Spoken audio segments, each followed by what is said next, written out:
Rasulullah SAW bersabda, "Jika zaman itu telah dekat, banyak mimpi orang beriman tidak bohong, dan sebenar-benar mimpi di antara kalian adalah mimpi orang yang paling jujur dalam perkataan.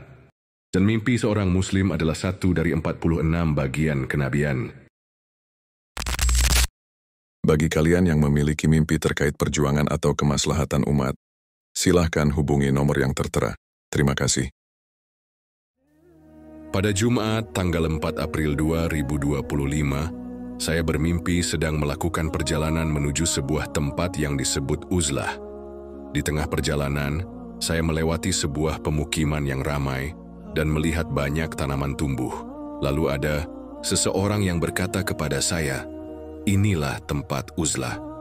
Tapi anehnya setelah itu tanaman-tanaman yang tadi tampak segar berubah menjadi layu dan kering. Saya merasa ini bukan tempat yang saya cari. Jadi saya pun melanjutkan perjalanan. Kemudian saya sampai ke suatu tempat lain, di mana ada sekelompok orang tinggal. Mereka menunjukkan lingkungan di sekitar mereka. Ada tanaman hijau dan aliran sungai yang mengalir lancar. Mereka berkata, "Ini tempat Uzlah. Lihat, kami bisa makan dan minum setiap hari." Namun tiba-tiba saya mendengar suara dari langit berkata, "Harto, teruslah melangkah ke depan. Ini bukan tempat Uzlah, mereka hanya sedang bermain-main saja." Seketika itu juga, tanaman dan sungai yang saya lihat tadi berubah menjadi layu dan kering. Saya pun segera melanjutkan perjalanan. Setelah berjalan cukup jauh, saya sampai ke sebuah tempat yang benar-benar berbeda. Di sana, tampak area yang luas dengan tanaman hijau yang subur dan sungai yang mengalir jernih. Lalu terdengar lagi suara dari langit berkata, "Inilah tempat milik Diki Chandra. Inilah tempat Uzlah yang sesungguhnya." Tak lama kemudian, saya melihat beberapa orang dari tempat Uzlah milik Diki Chandra itu mendatangi kelompok yang sebelumnya saya temui. Mereka berkata, "Kami datang sebagai perwakilan untuk mengajak kalian bergabung ke tempat kami, tempat Uzlah yang sebenarnya." Namun anehnya, kelompok yang diajak malah saling bertengkar di antara mereka sendiri. Disitulah mimpi saya berakhir. Saya pun terbangun pada pukul 3:30 pagi. Takwil oleh Ibnu Sirin berdasarkan Al-Quran dan Hadis. Perjalanan di siang hari menuju tempat Uzlah. Takwil. Dalam tafsir Ibnu Sirin, perjalanan di siang hari melambangkan pencarian kebenaran dan petunjuk yang terang. Siang adalah simbol keterbukaan dan kejelasan. Lihat Quran Surat Al-Lail 2, dan siang apabila terang benderang. Uzlah adalah simbol pengasingan diri dari dunia untuk mendekat kepada Allah, seperti yang dilakukan para nabi dan orang-orang saleh. Lihat Quran Surat Maryam 16-17 tentang Maryam yang mengasingkan diri, melewati pemukiman dan melihat tanaman yang layu. Takwil. Pemukiman melambangkan kehidupan sosial dan duniawi. Tanaman yang layu setelah terlihat subur menunjukkan bahwa dunia dan kemegahannya tampak indah, tapi ternyata fana dan tidak membawa berkah. Quran Surat Al-Hadid 20. Dalam tafsir Ibnu Sirin, tanaman kering berarti kekecewaan terhadap harapan, dunia atau pemahaman yang ternyata tidak murni. Kelompok orang yang mengaku berada di tempat Uzlah. Takwil. Mereka mewakili golongan atau komunitas yang tampak religius, namun pada hakikatnya hanya bermain-main dalam agama. Quran Surat Al-Jumu'ah 5. Quran Surat Al-Munafiqun 4. Suara langit menyatakan mereka tidak berada di jalan yang benar.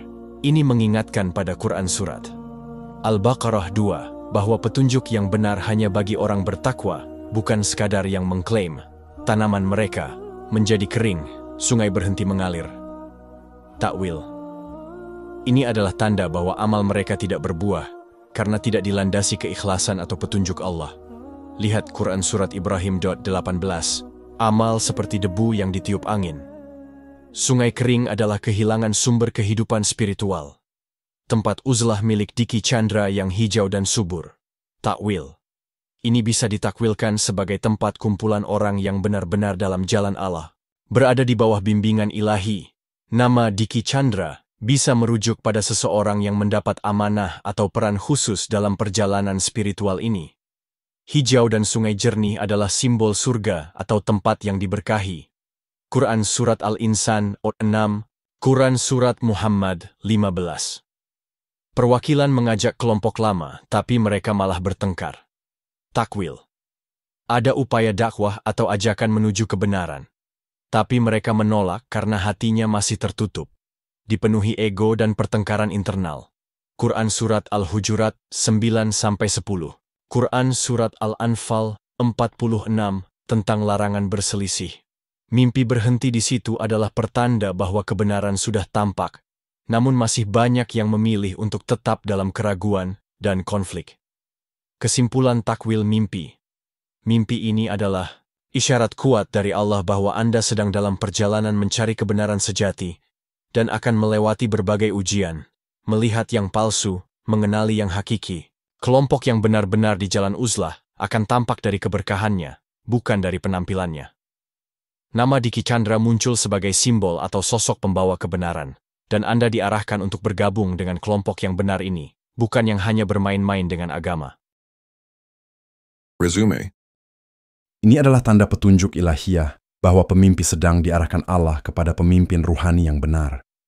Ini adalah peringatan bagi pemimpi dan mungkin juga bagi umat secara umum, bahwa tidak semua kelompok yang mengaku uzlah, hijrah, atau spiritual itu benar di sisi Allah. Ini menandakan pemimpi termasuk orang yang dipilih untuk berjalan ke arah itu. Mungkin peran pemimpi bukan hanya sebagai pengikut, tapi juga bisa jadi bagian dari pejuang atau pelindung tempat itu ke depan. Pertengkaran kelompok lama yang menolak ajakan, ini mencerminkan kondisi sebagian umat yang ketika diajak kepada kebenaran, malah saling bertengkar. Mimpi ini bisa ditakwilkan sebagai seruan dari langit agar Anda mantap bergabung dengan perjuangan di bawah pimpinan Kang Diki. Ini juga bisa jadi amanah dari Allah untuk tidak ragu dan bersiap menguatkan barisan. Rasulullah SAW bersabda, "Wahai sekalian manusia, sesungguhnya kabar kenabian telah tiada, kecuali mimpi yang baik yang dimimpikan oleh seorang muslim, atau mimpi yang diperlihatkan kepadanya." Hadis Sunan Ibnu Majah, nomor 3889.